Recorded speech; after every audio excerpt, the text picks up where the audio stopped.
కొంతమంది శాసనసభ్యులు ఈనాటి వరకు కూడా ఒక్కరోజు కూడా అసెంబ్లీకి రాలేదు సార్. దీన్ని మీరు గమనించవలసిన అవసరం ఉందని చెప్పి మన సందర్భం మనం చేస్తాను. ఒక్క చర్చలో కూడా పాల్గొనలేదు.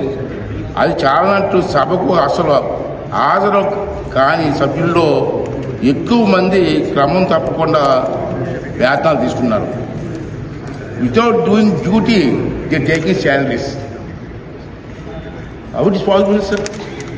సో నేను ఈ విషయంలో మీకు మనసు మనం చేసినట్టే సభకు అసలు హాజరు కాని సభ్యుల్లో ఎక్కువ మంది క్రమం తప్పకుండా వేతనాలు తీసుకుంటున్నారు, బత్యాలు మాత్రం తీసుకుంటున్నారు. ఒక సభాపతిగా నాకు ఎంతో వేదన కలిగిస్తున్న విషయం ఇది.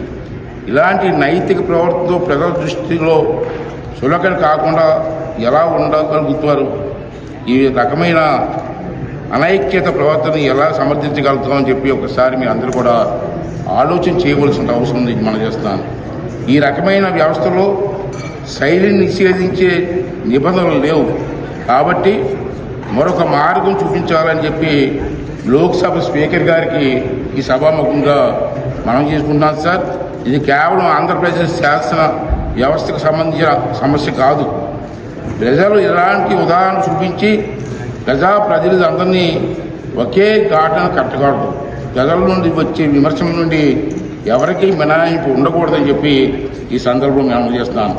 ఈ విషయంలో సార్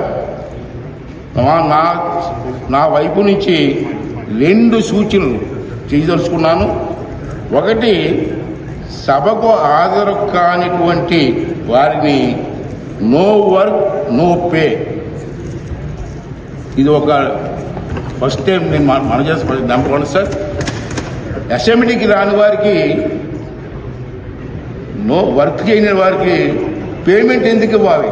వై మస్ట్ మీకు పేమెంట్ అని చెప్పి శాలరీస్ అని చెప్పి నా సూచన సార్. రెండోది ఏంటంటే, ఉద్యోగులు నిధులకు హాజరు కాకపోతే, ఎంప్లాయీస్ ఉద్యోగాలకు రాకపోతే మనం ఏం చేస్తున్నాం సార్? వారి వేతనాల్లో కోత వేస్తున్నాం. ప్రజాప్రతినిధుల జీతాలు వచ్చేందుకు కోత విధించాలి. 2, అప్పటికీ గుణపాఠం నేర్చుకోకపోతే ప్రజాప్రతినిధుల కోసం మరో 1 minute మరో అడుగు ముందుకు వేయాలి. వాటిని మళ్ళీ ప్రజా కోర్టులో నిలబెట్టడం తప్ప మరో మార్గం లేదు.